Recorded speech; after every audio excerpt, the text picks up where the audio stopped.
Hi, everyone. How are you doing? How are you feeling? Thank you so much for joining me. My name is Jordan. I am with Yoniswell Surf Collective, and today I am doing a special presentation that will be a part of an ongoing series from this donation-based astrology workshop that I'm hosting in person every 2 weeks. And so essentially what I'm doing here with you on YouTube for this community is I'm sharing with you the presentation that I do in person for those ready to listen and who are called to take in this new information that can be helpful to you in a practical way, perhaps a spiritual way, and however it resonates with you. So this is a presentation where I will be going over, as an introduction, evolutionary astrology. I will be going over the various levels in the most simplistic way that involve what evolutionary astrology is.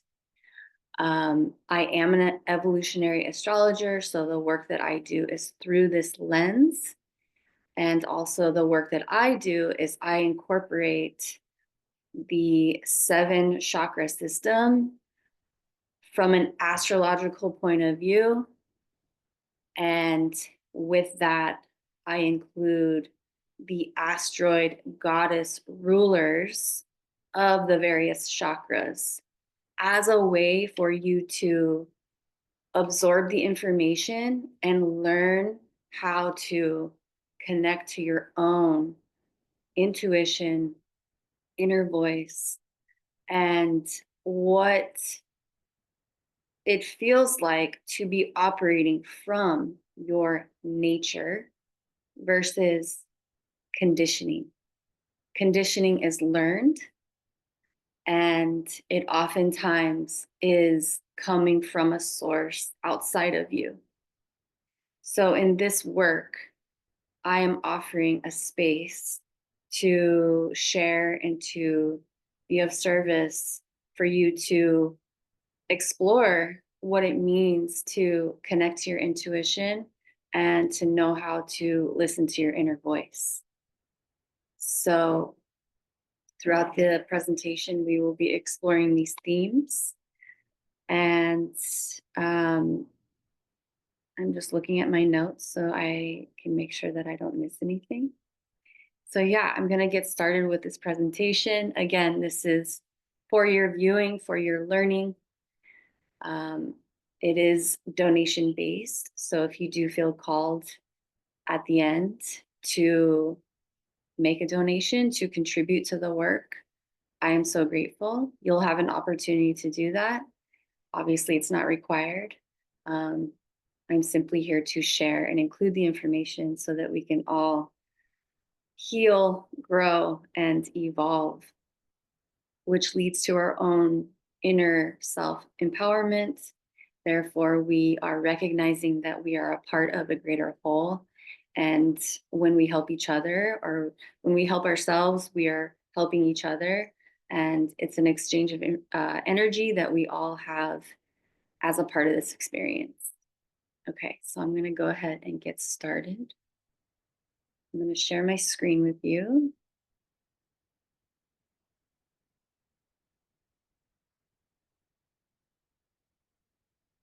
And another note, I love connecting with people and meeting new people. And so come see me, or just message me, email me if you have questions. There's going to be many opportunities in the future for this community to really cultivate and build both in person and online. And there will be opportunities for people that are connecting with Yoniswell online to eventually have an in-person experience. So I love connecting with the community and with those who are resonating with the work, because I love helping people. I love sharing this information because it it's an ongoing evolution. It's an ongoing process. And I'm just so grateful for these resources. And so I love sharing it and providing it as also a resource for others to help them on their own journey. Okay, so what is this presentation about? Well, connecting to our nature, astrology as an intuitive guide. When we learn the archetypes of astrology, simply just by listening, reading, or doing the research, exposing ourselves to the information, we are absorbing it into our consciousness. And when this happens, our intuition will begin to bring you resources that allow you to resonate with your own growth, to receive the knowledge that, again, resonates with what feels right to you. And in this process, it's a validation process. It's like a process of validation, validating from within. And so this is a lot of information, and it may be completely brand new for some people. But astrology can really serve a natural function of connecting to one's intuition, which helps us live healthy and fulfilling lives, and to really be in alignment with our choices, our decisions, and the way in which we choose to live our lives. And this can really create balance. It can create abundance. It can create this beautiful, magical connection with nature, with your heart, that could be completely new and different and natural for you throughout the process. And so just allow yourself to be a sponge and to receive the information as it comes in, and your intuition will ultimately guide you in the direction to where it's going to land and make sense from the depths of your heart. And then it will travel into your mind, into your intellectual consciousness, so that you can really apply it in various ways. And I think this is a universal law, but it really landed for me when I started to really osmose evolutionary astrology, in that we only heal through the emotional body. And so we are required to actually feel everything that we need in order to emotionally grow and to evolve. And so your intuition will take in this information, and it will start to integrate into your emotional body. And then the mind essentially is the last to know, and then the last to apply it in all of the ways that will bring the whole picture together.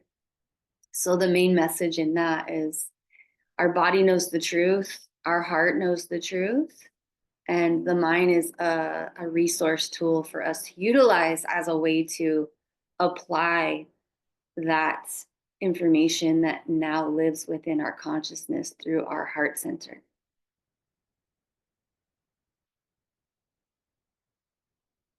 Okay, moving on.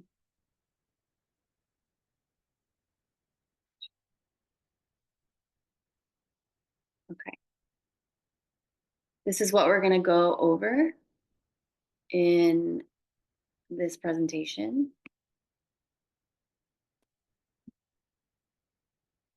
Connecting to our nature. What does this mean? So the ways in which we're going to explore this idea, this theme, this intention is through evolutionary astrology. We will briefly touch upon the Pluto paradigm and what it is as a function when looking at the natal chart. we will go over the big three and what that means. In evolutionary astrology, we really don't talk about the big three. However, it's important to understand where that comes from and what the function is of those three signs. And it's often a conversation, or how people, when astrology comes up in conversations amongst groups, or when talking to a friend, oftentimes, or especially new people, when it comes up, people will usually ask, well, what's your big three? And it is actually a fairly significant resource tool to understand one's like personality dynamic. So it can be helpful in those ways. However, in evolutionary astrology, it's not something that we emphasize or that we enhance. So I will mention it though, so that you have an understanding of why it comes up. And then we will explore the root chakra, which is also our first chakra within our 7 chakra energy system. With that, I will correlate it to the original Lilith, the divine feminine asteroid goddess, who is the ruler of the root chakra, and what that means from an archetypal perspective. And then we will do a preview in breaking down the full moon in Scorpio.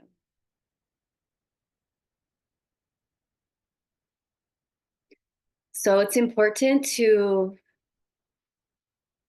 know what evolutionary astrology is. It's also important to me to honor this pathology, this method, this way in which this language of astrology, as it correlates to natural law. It correlates to a very sacred way of looking at astrology that, like I said, I want to honor and recognize anytime that I am sharing this knowledge, as evolutionary astrology is my teacher. And I know that I have learned this before and I have mastered this in the past. And so there was a turning point within my life within the last 6 years where, because of the planetary transits that were happening, it was aspecting my chart in a very specific way. And I started to remember this information. And so evolutionary astrology has really allowed me to return to my nature and to resonate with how I understand my unique energy, and also the way that the world is, and this idea of evolution. And so we are always in a state of evolution. And evolutionary astrology, as taught by Jeffrey Wolf Green, who is this individual right here, it is the evolutionary journey of the soul. And he was practicing as an astrologer long before this book came out. It's called Pluto, the Evolutionary Journey of the Soul. It was published in 1986. However, he had been practicing and teaching and sharing this sacred knowledge with groups of people long before the book came out. Now, it's important to also know a little bit of the backstory. The Pluto book came to Jeffrey Wolf Green in a dream. All of the information of Pluto and how it correlates to the soul came to him in a dream. And it came to him through his own lineage of teachers. And it came from this individual, Swami Sri Yukteswar. I'm always practicing saying that name. And this individual was the guru of Yogananda. And so Jeffrey Wolf Green studied immensely the teachings of Yogananda. And so this is his lineage of teachers, whether they knew each other or not, right? And so the seeds were planted into Jeffrey Wolf Green's consciousness through his dreams. And eventually he wrote the Pluto book.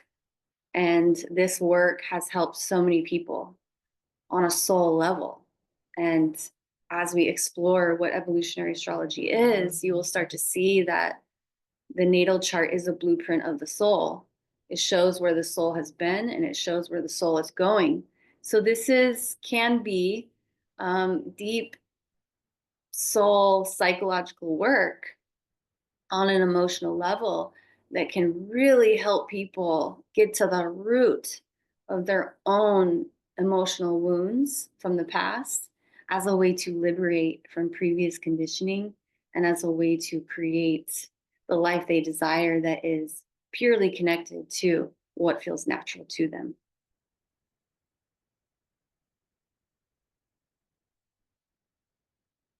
As I mentioned, Yukteswar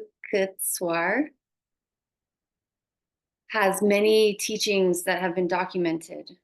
So you can explore and look at his legacy on your own to really learn about what he represented during his time on Earth, at least in that lifetime, right? He has this quote. And the reason why I mention this quote is because astrology is an ancient natural science.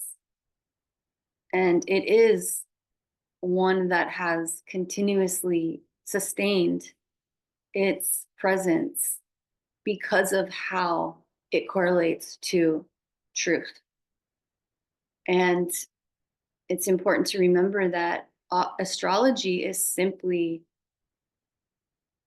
observation and correlation. It's simply witnessing nature in its purest form and then correlating how that is playing out in the world through energy, through the archetypes of the astrology signs. And it can be studied as patterns that repeat themselves and or as patterns that continuously resonate in truth. And so astrology is not to be dismissed. And I definitely am not here to convince anybody about astrology and its function. It simply is rooted in natural law. And when we witness through the birth chart a person's life, we can simply validate the information because we can observe the person's life and then correlate it to the natal chart. So, this quote, a child is born on that day, and at that hour, when the celestial rays are in mathematical harmony with his individual karma, his or her, the horoscope is a challenging portrait revealing the unalterable past and its probable future result. But the natal chart can be rightly interpreted only by those of intuitive wisdom. These are few. The overall message is those who are connected to their heart, those who are willing to learn, will be able to receive the information. Astrologers are very special individuals simply because they have this deeper knowledge and wisdom. But this information can equally be learned by anyone. The overall message of this is the natal chart has this sacred message of wisdom for the person to receive what they need in order to truly heal, grow, and evolve into what feels natural to them so that they can live a fulfilling and life that feels in alignment with their truth, with their heart. And so, evolutionary astrology, what is it exactly? Well, it's the evolutionary journey of the soul. So when we look at the natal chart, we look to Pluto to reveal the nature of the soul's desires. Now, Pluto is the unconscious life of the soul. And so the soul desires are unconscious, becoming conscious within the lifetime. It definitely depends on the placement of Pluto, the polarity point, and the various aspects, such as the south node of the moon, the north node of the moon, and their rulers, as well as the aspects that are taking place as they are talking to each other in the chart. And again, astrology is observation and correlation. So we're looking at the archetypes, we're looking at the geometry of the chart, and we are working with a client who will then validate to the astrologer the energetic expression that we are witnessing in the chart. An astrologer can look at the chart all day long and synthesize, but without the person, it is geometry, right? And with the person sharing their experience, it then it starts to become alive. And the patterns become real because the person is then validating what the astrologer is interpreting. And so in evolutionary astrology, we look at the Pluto paradigm, which I will go into a little bit later. And this will reveal the natural state of evolution and patterns that are taking place. And so ultimately, the natal chart is a blueprint of the soul. And in this sacred knowledge, there is wisdom and enlightenment around where you have been, who you came to creatively self-actualize and be through your innate gifts and purpose in this life, and then where your future trajectory is leading you. Essentially, your soul is guiding you.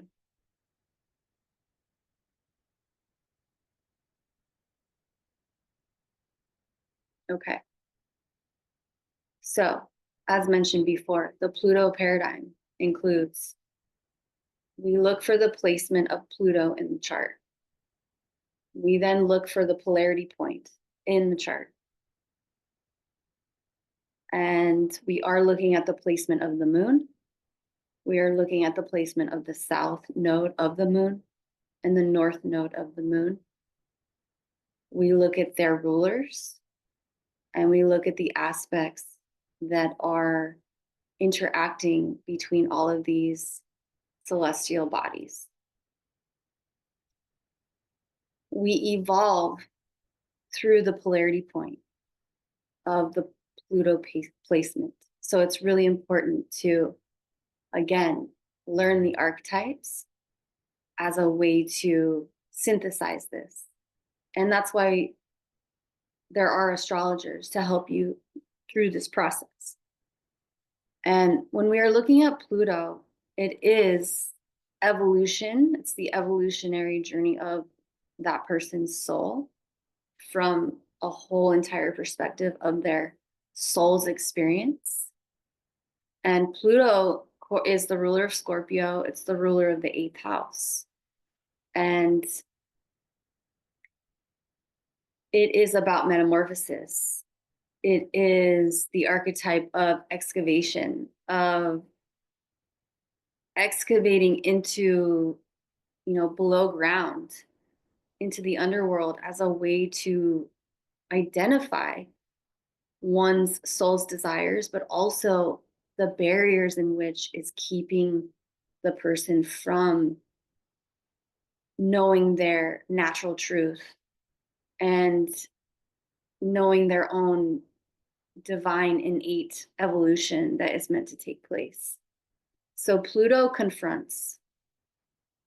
It's about confrontation and really getting to the root of the why of someone's desires, what's driving this person.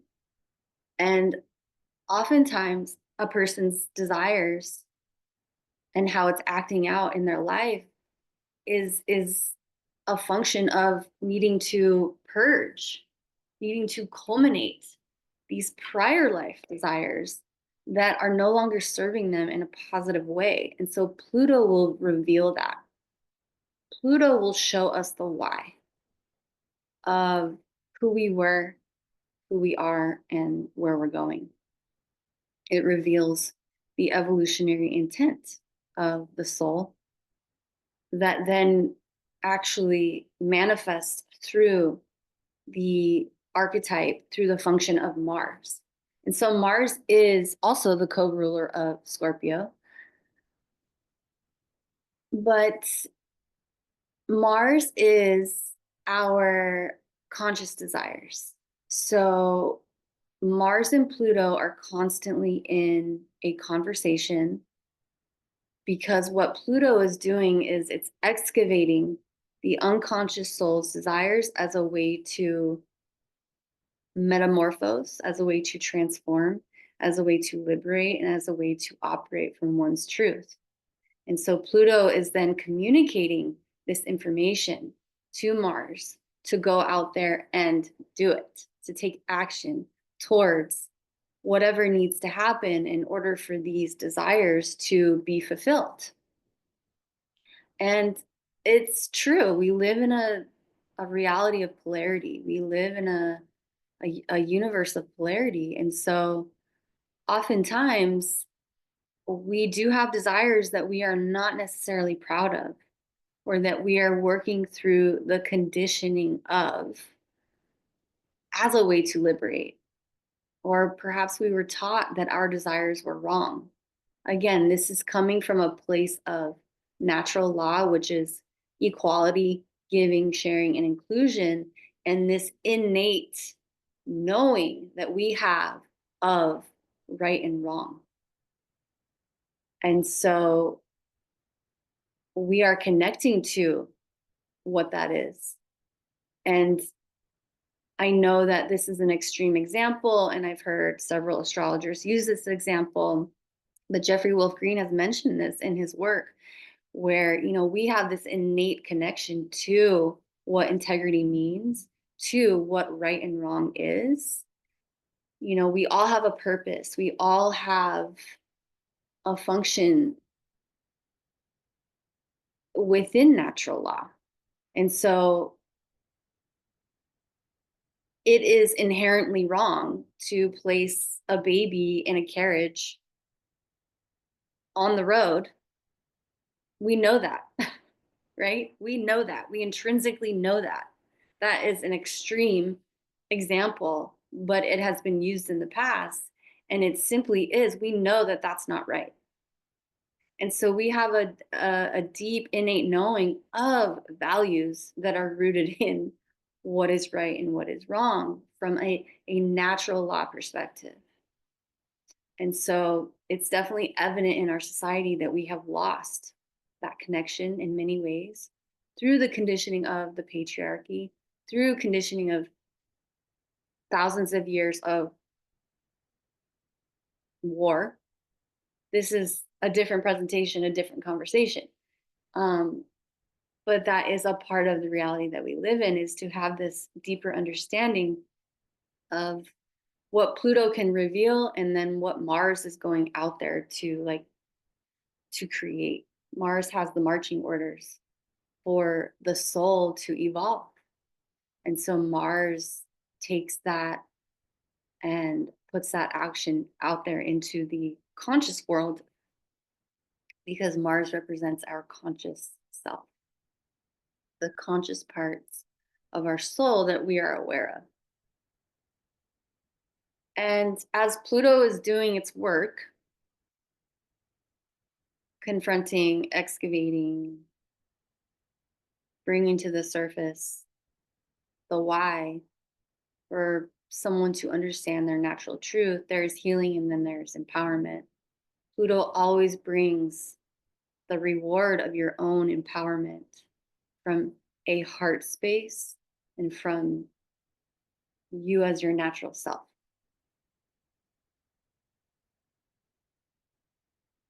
And so, as I mentioned, we're looking at the Pluto paradigm when we're looking at a chart. And I'm only going to go through this in a brief way, which it really is not a brief process. It's actually a process that takes, I believe, it takes time to really, again, allow it to absorb into your own consciousness as a way to understand. Um, but the Pluto paradigm, again, is revealing a soul's intention and purpose. So if you are wanting to come to me as a client to have an astrology reading, a lot of times our clients come with the question of, I'm having these very like strong feelings about wanting to learn what my intention and my purpose is in this lifetime, or just in this like experience. Which can be a very, it's a driving force that's coming from the soul, emanating from the soul. And so when we look at the chart and we're looking at the Pluto paradigm, we are synthesizing. And so we look for the Pluto placement right here. So this is Pluto and Libra in the 6th. We go to the polarity point, which is actually Aries in the 12th. So right off the bat, we have a lot of information to work with. We've already been given a lot of information to work with. Pluto and Libra in the 6th house is two different archetypes that we are synthesizing. Aries in the 12th, as the path for evolution to take place, is two archetypes for us to really break down. And so there's already so much rich information to explore. In this process, we are then going to look for the moon. And with the moon, we go to the south node of the moon. We go to the north node of the moon. And we look at their planetary rulers and the aspects that are taking place. So, given the knowledge that I have so far, I can already see that this is a soul who is having to confront this is a soul having to confront their extremes within relationships, which correlate to the imbalances created, which then correlates to the loss of one's identity. And they are being confronted with all of the relationship dynamics from the past, perhaps having to repeat relationship dynamics in this life as a way to recover their nature, as a way to evolve, and as a way to operate from their own truth, which naturally is rooted in equality, giving, and sharing, knowing when to give, knowing when to receive, because this Pluto is in Libra. It's in the 6th house, which correlates to their work function.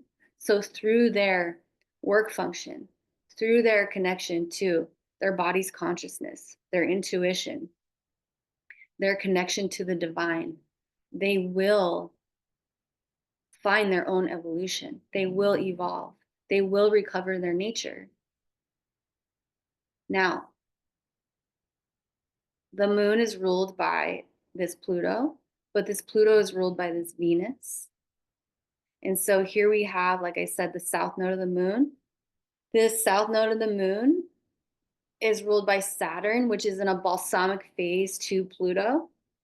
And what this is telling me, you can see that this Venus is direct, but she is in a new phase to this south node, which means she has just now entered the new path of experiencing, well, having to re-experience prior life relationship dynamics with others as a way to realize her previous conditioning that is not rooted in her nature.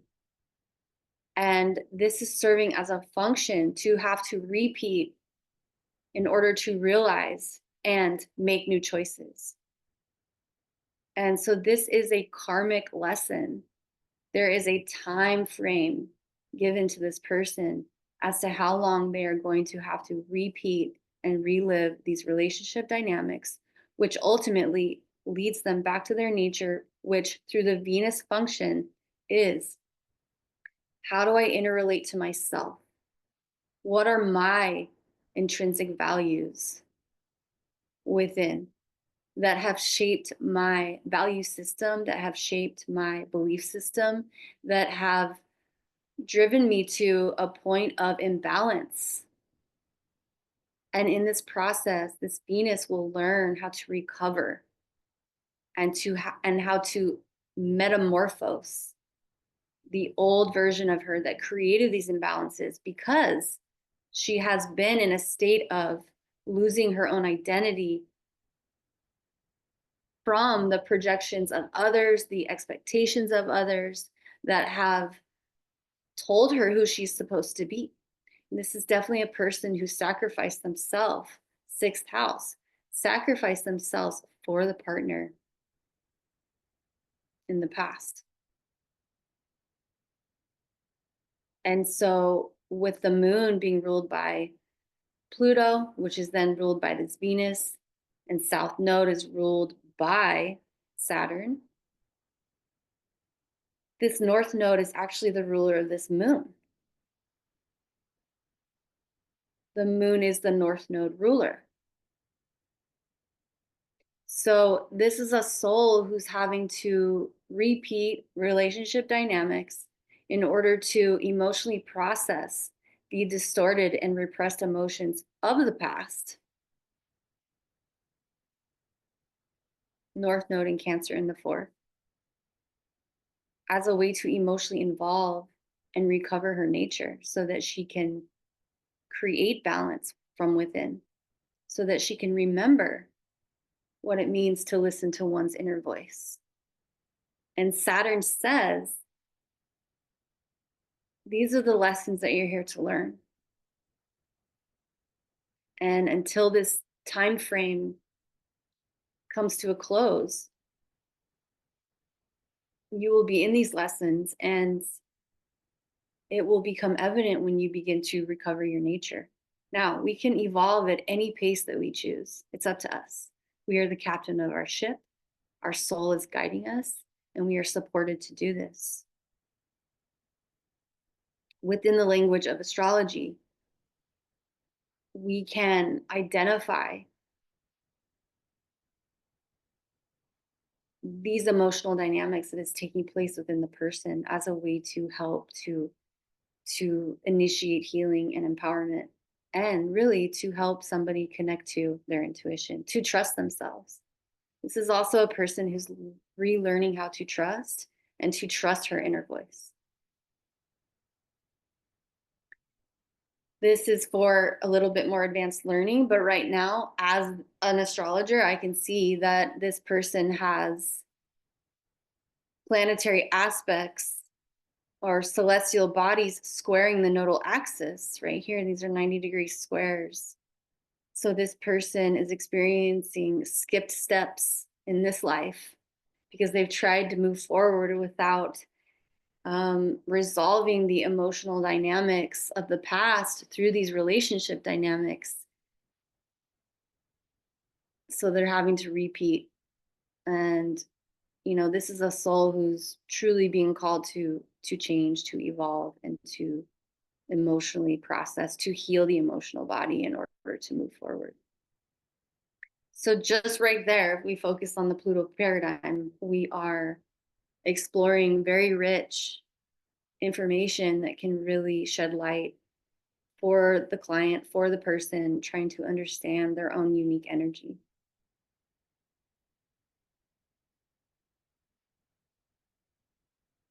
And so we're going to go over the big three and what this means. We have our rising sign as a part of this triangle, this dynamic. The rising sign is also known as the ascendant. It correlates to the archetype of Aries, Mars, and the first house. Regardless of what sign it is, it's still going to have the function, first and foremost, of our instinctual desires. Mars, Aries, the first house.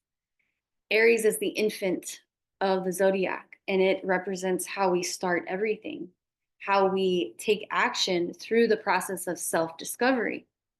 And so a rising sign, a person can have the rising sign of Gemini.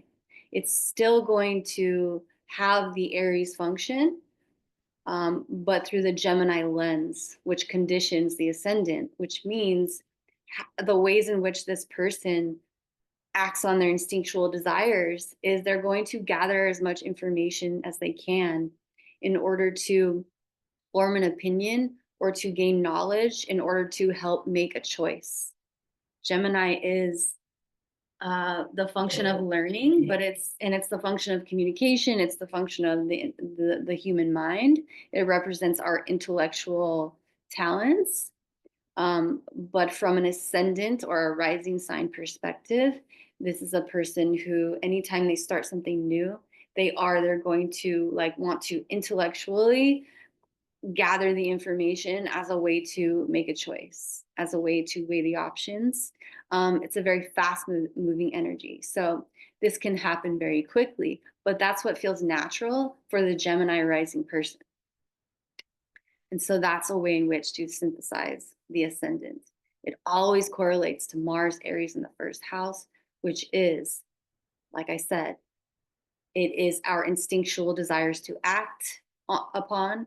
It is the way in which we begin every situation. And the ascendant essentially is your personality. It's like the version of yourself that wakes up in the morning as we are exploring and moving along in this human experience. And so also Mars and Aries in the first house represents our personal will. It's our conscious desires. It is also our agency of self. So you can see how already the Aries archetype is working with the Gemini archetype, and that for this person makes up the rising sign, the ascendant.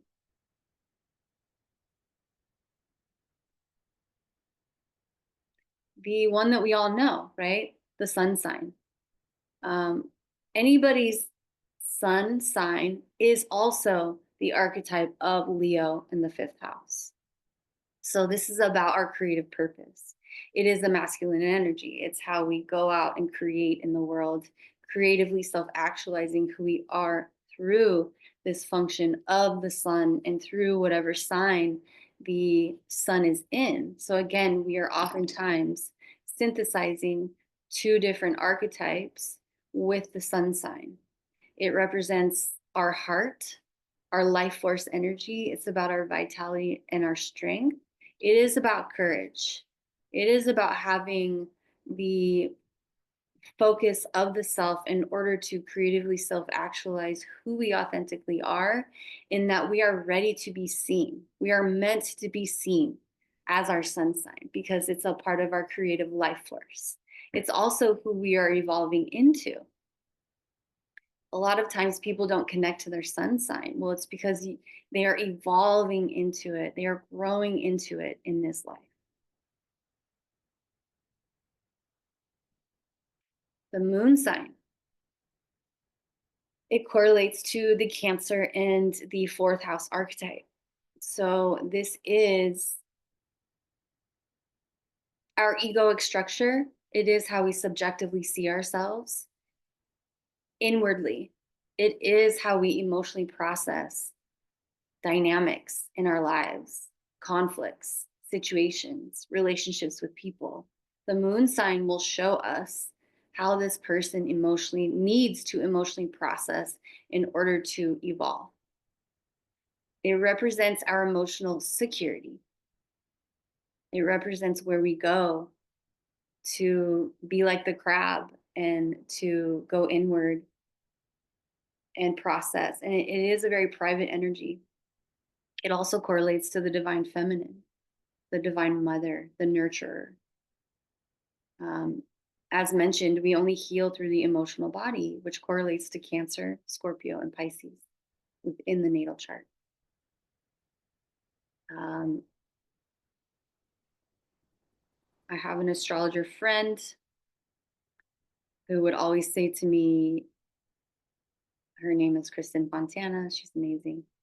Friend and mentor.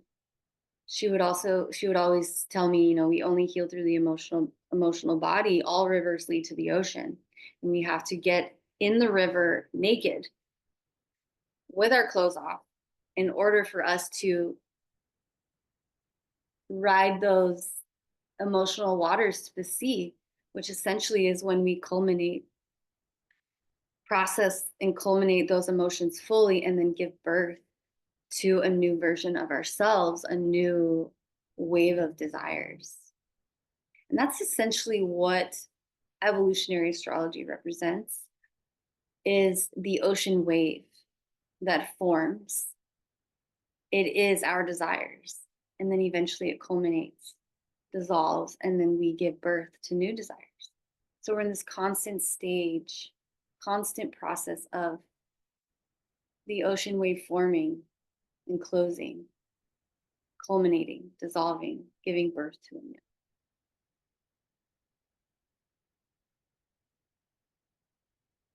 Given all of this information, which leads to the workshop that I am leading here online, starting on May 10th, I integrate the 7 chakra system through an astrological lens, and I integrate the asteroid goddesses that rule these chakras. So, basic learning bottom line, in case anyone doesn't know, the 7 chakra system is an ancient understanding of the various energy wheels that we have within our aura, within our consciousness. And you can't see them, they're energetic. It's a constant flow of energy. And when we have blocked chakras, it can often lead to chronic illness in relation to those parts of our body. Because eventually, when the blockages are taking place, because it's happening through our emotional body, our spiritual body, our mental body, like the various levels of our aura, it will eventually manifest into physical form within the body. And so it's really important to have a foundational understanding of the 7 chakra system. And it's also really important to understand what each chakra represents and how you can integrate that into your own consciousness as a way to drive a healthy way of living and a conscious awareness of when you feel your own energy system blocked. And your intuition will guide you in this direction. And it's when we integrate the knowledge of the 7 chakra system as a way to connect to our intuition and as a way to use this as a spiritual practice, but also a practical resource within our everyday lives. And that's what this workshop is really about. It's understanding these archetypes and then applying it in practical ways. So the root chakra, and this is also as taught by Jeffrey Wolf Green from the evolutionary astrology perspective. And so it is the color of deep red. It correlates to the sound of the bumblebee. And if you've ever had a bee that's buzzing by your ear, it's this underlying vibration that has this deeper intensity. And that's what the root chakra is, really. It's ruled by Pluto, Uranus, and Saturn. And essentially, if we were to draw a picture of the root chakra, we have Pluto in the center, and then Uranus surrounding Pluto, and then we have Saturn, which is actually the protective layer. And so when someone starts to become aware of their soul and they start to have these awakenings of wanting to learn more and to explore inevitably their root chakra or the themes that correlate to one's root chakra, it's because that Pluto is it's excavating the underworld within a person's consciousness. And then what happens is Uranus, there's like a lightning bolt delivery of some sort of truth, some sort of like knowledge that like breaks open this part of their consciousness in perhaps like fragmented ways, where again it just starts to open up the energy. And then eventually that Saturn um, is having to confront its conditioning, which is when the person confronts how they've been operating for however many years. And they now make a conscious choice of, that doesn't resonate with my truth and who I naturally am. And so in this workshop, we will go into the depths of what this means and how it operates, the function of it. Essentially, it's about penetration, confrontation, and then liberation. The Uranus within the root chakra is about liberating from one's previous conditioning. And so it's like a messenger that breaks it wide open, to where the structure of our consciousness, Saturn, is now having to confront and to pivot and to change in order to be connected to their own nature.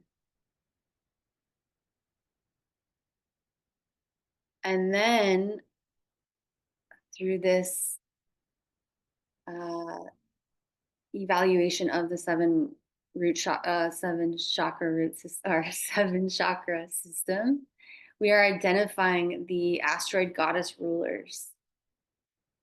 And so the goddess ruler is the original Lilith, and we will go over the history, Lilith and the myth. But essentially, the original Lilith it represents the original woman. It represents the original wife of Adam. And when Adam demanded her to succumb to his desires, she said no, because she came in as her own person, her own unique individual. She is whole unto herself, does not compromise for anyone, and values standing as her own equal individual. And so she denied Adam, and she left the garden and went on her way to essentially do her own thing. Now, there's so many different versions of the myth where she was painted as what can be interpreted as, she essentially in her nature is wild. But it's from this form of being, it's the most undistorted version of ourselves. And so Lilith stands strong in her own independence, her own individuality, which means she's calling in a partner that treats her as an equal. Lilith represents the divine feminine in her purest form of herself. She does represent the original woman in her purest form of self, not how the patriarchy has conditioned society to believe that women can be. And the versions of this is, women who are emotional are crazy. Where did this idea come from? It's kind of ridiculous when you go through the actual distorted version of Lilith and how it correlates to how women are viewed.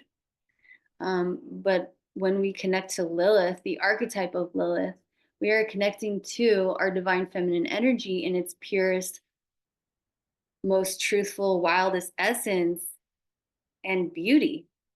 And this is why the divine feminine is rising, because the archetype of the original Lilith lives within us, and she is reclaiming her spot within society and within the return of the matriarchy, in order to bring balance back into earth, back into humanity.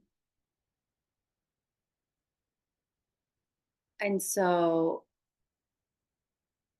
this is a beautiful opportunity for us to learn about this and to harness it. And in my work, like this workshop is about connecting to our intuition through astrology, through the seven chakra system, through the divine feminine asteroid goddesses. But this is also how I integrate this work into surfing and our connection to the ocean and to nature. So you can take these same learnings, these same themes, these teachings, and apply it to, your connection to the mountains, or like whatever you do in order to connect to nature, which essentially is a reflection of your own nature. But for me with Yoniswell Surf Collective, we do this through our intuitive surf coaching program, which is both one-on-one and can be in a group setting. And it's another form of, again, doing something that connects you to nature and being able to make choices from your intuition, knowing how to listen to your inner voice with discernment so that you can identify situations and people and instances within your life that feel right to you, which is essentially honoring your own nature and your truth. And when we do that, we will bring in people that are in alignment with our own values, such as that. And so, to give you a brief overview of the divine feminine goddesses, and in the Yoniswell work, I always correlate them to, well, what is Lilith like as a surfer? What is Vesta, Amazon, Green Tara, Pallas Athena? What are they like as surfers? So take what resonates. So the root chakra is ruled by the original Lilith. We have the sacral chakra, which is also the second chakra, ruled by Vesta. We have the solar plexus, third chakra, ruled by Amazon. And we have the heart chakra, which is also our fourth chakra, ruled by Green Tara. And we have the throat chakra, which is also our fifth chakra, ruled by Pallas Athena. And actually, the third eye, it is ruled by the moon and the sun, because this is when we start to understand from within our emotional body and from within our heart the embodiment of each chakra, right? As a way to operate through mind, body, soul, and heart, right? As a balanced, in alignment individual. But you could also say that Pallas Athena is the ruler of the third eye, for various reasons, which we will go into within the workshop. The crown chakra is also the seventh chakra. It is ruled by the planet Neptune, essentially because that is when we transcend from this life, because we have a deep knowing of this experience. And it is our intuition. It's like the transcendence of our intuition, where we leave the body and we eventually reincarnate into the next form. So with that is divine knowledge and wisdom that we take with us as souls, which is that we are immutable consciousness that never die. We are always traveling through the universal evolution of natural law, timeless principles that correlate to our own divine connection to source, which means we are all an expression of God in human form. And then here we have a preview to the full moon in Scorpio that is happening on May 12th. This is at 22 degrees, I believe 12 minutes. It's happening about midday Pacific Standard Time. And so we have various aspects that are important, which is the sun is conjunct Uranus in Aquarius right here. There's a trine between Uranus and the South Node in Virgo. We have Mars in Leo, trining Venus here. in Aries, Mars in Leo, trining Venus in Aries. We have Jupiter in Gemini that is squaring the nodal axis right here, south node, north node. Now, this is technical language, right? But we can start with the Pluto paradigm, right? So we have Pluto in Aquarius in the 4th. The polarity point is Leo in the 10th. And we are in the process of leaving this opposition between Pluto and Mars, which essentially is I surrender my will to thy will. But this Pluto in Aquarius, it does represent the people. It represents community. It represents this desire to evolve from an expired form of emotional security, because we are having to confront the conditioning of what shaped that emotional security.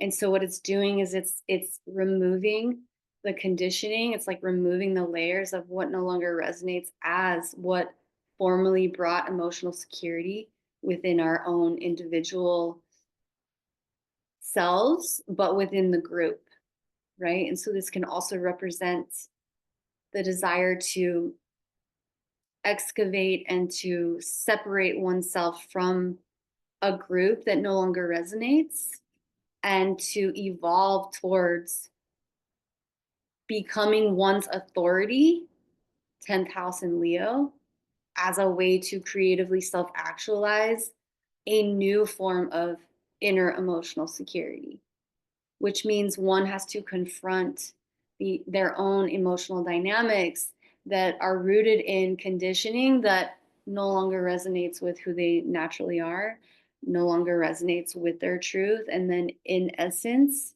this is a very large group of people who are evolving towards their own freedom, their own empowerment, towards becoming their own authority, which is validating from within. It's validating what feels right within their hearts and within their own emotional security as their own individual. So they are validating their own inner, themselves as their own inner authority. And with that, we look towards, the moon is in Scorpio, 22 degrees, 12 minutes, opposing the sun in Taurus. And so this is like, Pluto, Scorpio in the 8th house is also about death and rebirth, right? Metamorphosis. So again, if we correlate, the natural ruler of the 4th house is the moon, right? So we can correlate this dynamic of the Pluto placement with like, this is the death of an old emotional self, right? The old and expired emotional dynamics that are no longer resonating with the individual, right? So we can actually say, because this moon is trining the Saturn in Pisces, we can actually say that Saturn, the planet of integrity, conditioning, time, it is the structure of our consciousness. It is the layers of our consciousness that keep us safe within a container. But this Saturn, because it's culminating its time in Pisces, it's culminating a whole entire 30-year cycle. It is essentially saying, like, it's time to be done with this.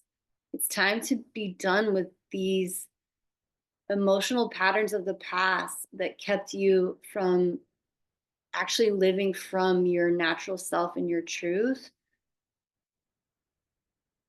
That is really where your pure emotions and security from within lies. It is like, it's within that. And so this Saturn is also sextiling this Uranus that's trining this south node in Virgo.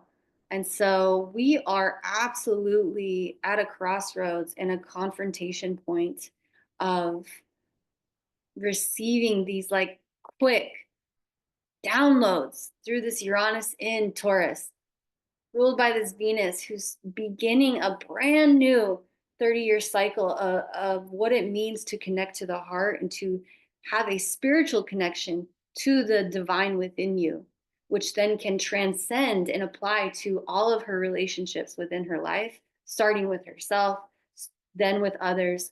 It's her inner relationship to herself and how she manifests through her relationship to money, to beauty, to creativity. And so we are receiving these downloads of the thought patterns that are connected to the old belief system, to the old um, ways of thinking that are not rooted in our values.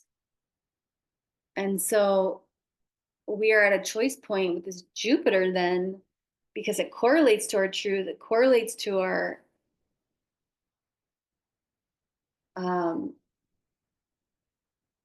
our belief system, but it's in Gemini, ruled by this Mercury, now in Taurus, ruled by Venus, who's in this new, absolutely beautiful connection to herself. But this Jupiter, essentially, because it's ruled by Mercury, this Mercury is ruling the South Node, and so this Jupiter is squaring the South Node and it's squaring the North Node. And when we have a planet squaring the nodal axis, right, that's a skip step. But this is an opportunity for us to make a choice. And when we have a skip step like this, or a potential skip step, we stand on the planet and we look to the left. And our resolution node is the North Node in Pisces. And so this is asking us to surrender to the divine, to surrender to the cosmic womb, to surrender to the universal spirit, and to trust the process, in that there is a pure, natural, better version of ourselves that is waiting for us as we completely decondition and let go of the past. South Node in Virgo. We let go, we merge with universal spirit, because when we do that, spirit, goddess, God, the universe, however you want to say it, provides. It provides the next step. And our souls are guiding us at this point. This is a very important and pivotal time in humanity. And we chose to be here. And it's an absolutely beautiful time to be alive. So that is a preview into the Scorpio full moon. And I definitely encourage you to be present with the parts of you that have been culminating. And it shows up through the patterns, through the old ways of thinking, the old ways of, the old self-image that used to tell you underneath unconsciously that you weren't good enough to create what you want and need in this life. It's letting go of the conditioned parts of you that told you abundance and achievement and success comes from outside of you. That's not true. It all comes from within you. And your confidence comes from within. And spirit is with you. The universe is with you, supporting you in this transformation. Okay, so looking forward, the next in-person donation-based workshop that I'm leading is on May 15th, and we will further integrate the Pluto paradigm. We will break down the Aries archetype, because in order to really allow this information to process, we have to learn the archetypes. We will go over the sacral chakra, which is also the second chakra. The asteroid goddess that rules that chakra is Vesta.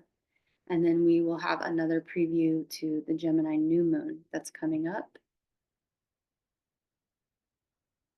References, in case you are interested, it is Evolutionary Astrology as taught by Jeffrey Wolf Green.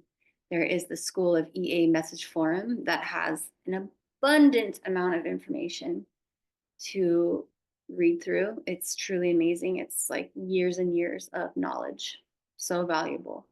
And then we have the JWG, so Jeffrey Wolf Green Evolutionary Astrology Forum, which is hosted by the Association of Evolutionary Astrologers.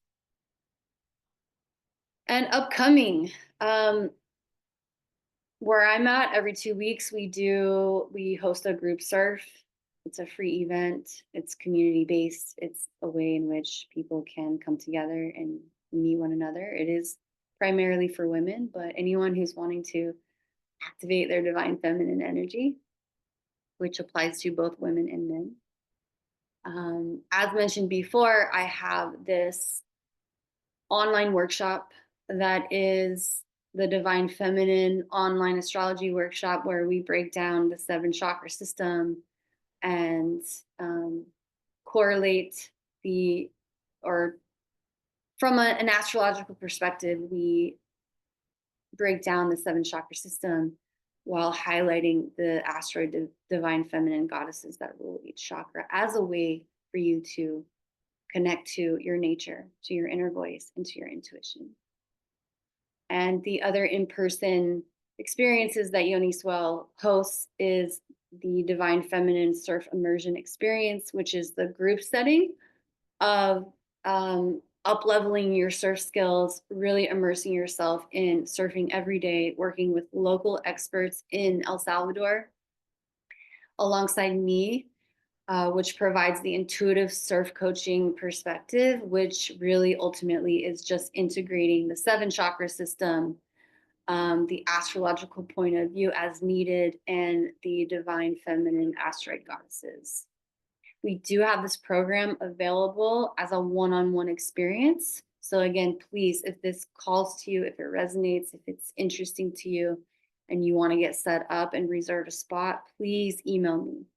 My website, it's a combination between the Yoniswell website and my website, jordanaughton.com. And it is doing a bit of restructuring. And so whichever offering you're interested in, please just email me. Reach out, contact me. Like I said, I'm happy and love meeting new people within this community. And I love getting to know the people who watch and listen and invest their time as a way to, provide resources for themselves. And so I really encourage you to reach out and ask as many questions. For the online workshop that is coming up on May 10th, as mentioned before, I would love to have a conversation with each person who's attending. So again, if you are interested in this workshop, please reach out. I have prices for the United States. I have prices, and then I have prices for El Salvador, and they vary. But essentially for 7 weeks, it's $245.